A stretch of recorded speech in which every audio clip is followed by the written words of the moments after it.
Kita tidak punya banyak waktu. Karena itu, salah satu upaya kita memperbaiki pendidikan kita. Tidak hanya di 1, 2, 3 bidang. Semua sekolah dasar harus kita perbaiki. Semua sekolah menengah harus kita perbaiki. Semua sekolah vokasi harus kita perbaiki. Semua perguruan tinggi harus kita perbaiki. Bapak Presiden yang kami hormati, insya Allah pada tahun 2025 ini akan berdiri 165 titik sekolah rakyat rintisan.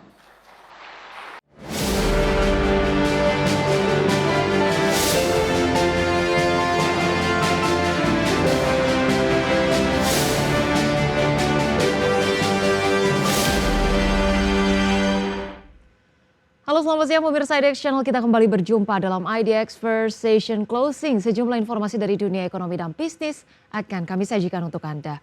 Bersama saya Rosalyn Chunla, IDX First Session Closing selengkapnya untuk Anda.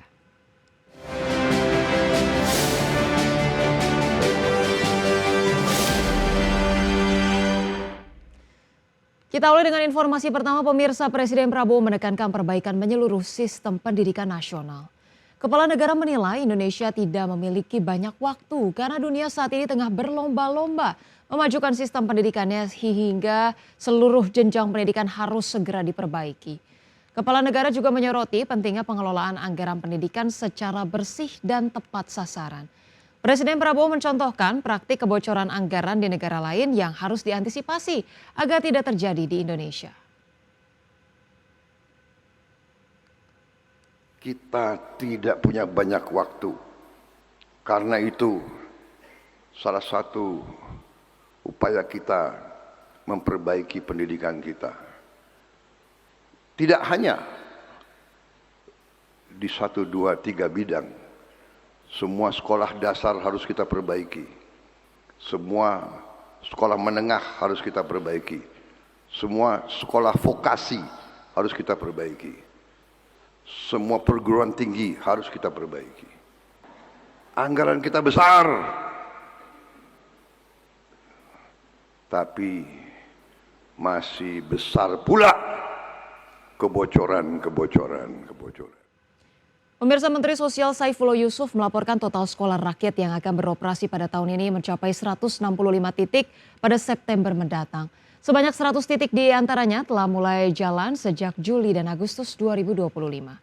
Gus Ipul menegaskan bahwa pada tahun ajaran 2025-2026 Kemensos menargetkan 165 sekolah rakyat beroperasi dengan kapasitas 15.895 siswa didukung 2.406 guru dan 4.442 tenaga pendidik. Gus Ipul menegaskan bahwa sekolah rakyat bertujuan untuk memutus mata rantai kemiskinan melalui penyediaan pendidikan yang bermutu.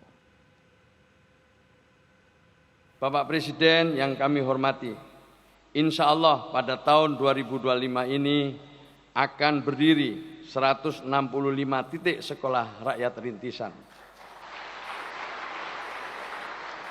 yang tersebar di seluruh wilayah Indonesia. 100 titik diantaranya sudah beroperasi dan 65 titik berikutnya akan bersiap pada September ke depan. Pemirsa, pemerintah dan DPR menyepakati penerapan kebijakan pengenaan cukai terhadap minuman berpemanis dalam kemasan atau MBDK di dalam era APBN 2026. Meski demikian, DPR meminta besaran tarif yang akan dikenakan masih perlu dilakukan pembahasan. Pemerintah dan DPR kembali menyepakati untuk penerapan kebijakan pengenaan cukai terhadap minuman berpemanis dalam kemasan atau MBDK di dalam RAPBN 2026. Pengenaan cukai MBDK ini merupakan salah satu kebijakan untuk meningkatkan penerimaan negara melalui ekstensifikasi barang kena cukai. Dalam rapat Komisi 11 dengan Menteri Keuangan Sri Mulyani, Ketua Komisi 11 Misbakun menyebut pemberlakuan cukai MBDK harus diterapkan pada APBN 2026 sejalan dengan kenaikan target penerimaan kepabeanan dan cukai. Meski demikian, DPR meminta besaran tarif yang akan dikenakan masih perlu dilakukan pembahasan. Ekstensifikasi BKC antara lain melalui program penambahan objek cukai baru berupa minuman berpemanis dalam kemasan, MBDK, untuk diterapkan dalam APBN 2026 dan di mana pengenaan tarifnya harus dikonsultasikan dengan DPR.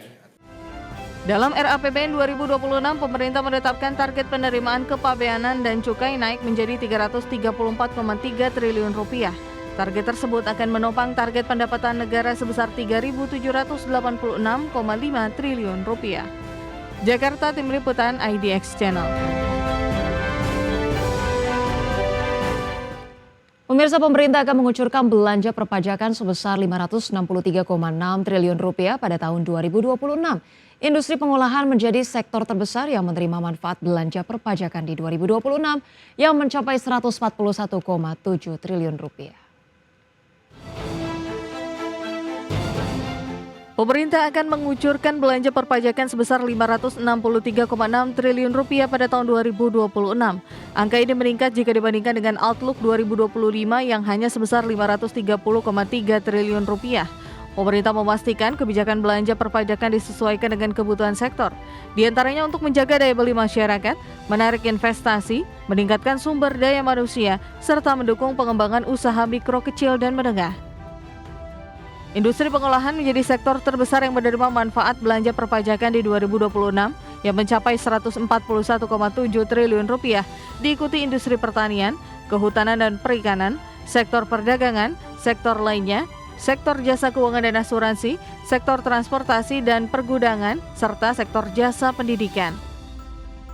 Berdasarkan jenis pajaknya, porsi terbesar belanja perpajakan masih disumbang dari pajak pertambahan nilai atau PPN dan pajak penjualan atas barang mewah atau PPNBM dengan estimasi mencapai Rp371,9 triliun. Belanja perpajakan dari pajak penghasilan atau PPH diproyeksikan sebesar Rp160,1 triliun, naik tipis dari 2025 yang mencapai Rp150,3 triliun. Dari sisi bea masuk dan cukai, pemerintah memperkirakan realisasi mencapai Rp31,1 triliun, sedikit menurun dibanding proyeksi 2025 sebesar Rp36,2 triliun. Sementara itu, belanja perpajakan dari pajak bumi dan bangunan P5L serta bea materai masing-masing diperkirakan relatif stabil sebesar Rp0,1 triliun dan Rp0,4 triliun. Tim Liputan IDX Channel. Pemirsa, Otoritas Jasa Keuangan menyatakan pada Juli 2025 kredit perbankan tetap tumbuh solid sebesar 7,03%. Pertumbuhan kredit juga masih diikuti dengan pertumbuhan kredit investasi yang naik 12,42%. Otoritas Jasa Keuangan menyatakan sektor perbankan Indonesia menunjukkan daya tahan yang kuat di tengah dinamika perekonomian dan politik global. Pada Juli 2025, kredit perbankan tetap tumbuh solid sebesar 7,03% year on year, didukung oleh kualitas aset yang tetap baik dengan non-performing loan terjaga di level 2,28% dan loan at risk menurun menjadi sebesar 9,68%. Pertumbuhan kredit juga masih diikuti dengan pertumbuhan kredit investasi yang naik 12,42% year on year dengan didorong oleh sektor berbasis ekspor yakni pertambangan, perkebunan serta transportasi, industri dan jasa sosial. Sementara itu dana pihak ketiga tercatat tumbuh sebesar 7% year on year sehingga turut menjadi salah satu faktor pendorong penguatan likuiditas perbankan. Berbagai sumber IDX Channel.